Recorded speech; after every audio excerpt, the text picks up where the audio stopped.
ఇవాళ మనం చూసుకుంటే కూటమి ఉంది ఇక్కడ, ఎన్డీఏ గవర్నమెంట్ ఉంది కాబట్టి కంపల్సరీ తెలుగుదేశం ఓట్ బ్యాంక్ ఈ ప్రాంతంలో చాలా ఎక్కువ, తెలుగుదేశం జనసేనది. ఎందుకంటే వాళ్ళు కూడా అధికారంలో ఉన్నారు కాబట్టి కంపల్సరీ ఇక్కడ చంద్రబాబు నాయుడు గారి ముఖం చూసి అయినా, పవన్ కళ్యాణ్ గారి ముఖం చూసి అయినా కూడా ఓట్లు వేయాలని ఇంటెన్షన్ కూడా ఉంటుంది చాలా వరకు.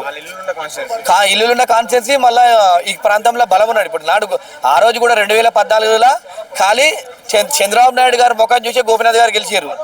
అప్పుడు ఉమ్మడి ఆంధ్రప్రదేశ్ తెలంగాణ డివైడ్ అయిన తర్వాత ఇలా ఆ విధంగా ఉంది కాబట్టి కంపల్సరీ ఆ ఓట్ బ్యాంక్ అనేది ఉంటుంది. ఎందుకంటే వాళ్ళు కూడా అక్కడ అధికారులు ఉన్నారు కాబట్టి కూటమి హస్తం 100% కనిపిస్తుంది. ఎందుకంటే సెటిలర్స్ ఇక్కడ చాలా ఎక్కువ కాబట్టి కంపల్సరీ కూటమి అభ్యర్థి కూడా చాలా బలంగా ఉండే అవకాశం ఉంది. కూటమి సపోర్ట్ చేయాలంటే క్యాండిడేట్ చూడాలంటే లాస్ట్ టైం గతంలో లంకల్ దీపక్ రెడ్డి ఉన్నారు. మరి ఇంకొక మాట కూడా వినబడుతుందండి. ఇప్పుడు హరికృష్ణ గారికి జూనియర్ ఎన్టీఆర్ వాళ్ళ అక్క ఉంది కదా సుహాసిని, వారు కూడా టికెట్ అడుగుతున్నారు. ఆమె కూడా ఇచ్చే అవకాశం కనిపిస్తుందంట మన ఈ ఎన్డీఏ తరఫున, కూటమి తరఫున. అంటే ఇప్పుడు మొన్న జరిగిన గణేష్ నిమజ్జనం దగ్గర చూసుకుంటే ప్రతి ఒక్కరు బీఆర్ఎస్ పాటలు పెట్టుకుని అంత హంగామా చేసారు. దాన్ని చూసి రేవంత్ రెడ్డి గారు తట్టుకోలేక అక్కడికి వచ్చి మరి ఇట్లా చేసారు. సో ఏంటంటే రేవంత్ రెడ్డి హవా తగ్గిపోతుంది, మళ్ళీ బీఆర్ఎస్ వస్తుంది అనేసి అంటారు.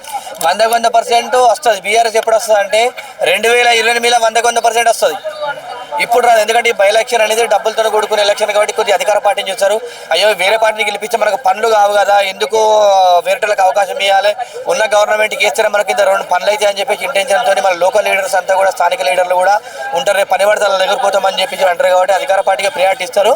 ఏదేమైనప్పటికీ కూడా నెక్స్ట్ ఎలక్షన్లో టీఆర్ఎస్ ప్రభావం ఉంటుంది తప్ప ఈ బై ఎలక్షన్లో మాత్రం ఉండదు. ఎందుకంటే వ్యతిరేకత ఇంతకాలంలో వచ్చిందంటారు, దేనికోసం వచ్చిందంటారు? వాస్తవానికి ఒక ఇచ్చినటువంటి హామీలు నెరవేర్చకపోవడము, ఇష్టానుసారంగా కార్యకర్తల్ని మోసం చేయడము, అదేవిధంగా ఏది చూసినా కూడా లేట్, ప్రతిదీ చేస్తామని.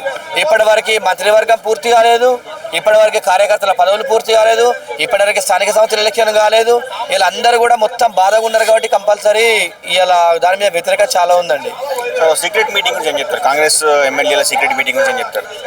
సీక్రెట్ మీటింగ్ ఏది పెట్టినప్పటికీ కూడా, ఏదేమైనా కూడా వాళ్ళు ఇచ్చినటువంటి నిర్ణయాలు అనేది సరిగ్గా లేవు.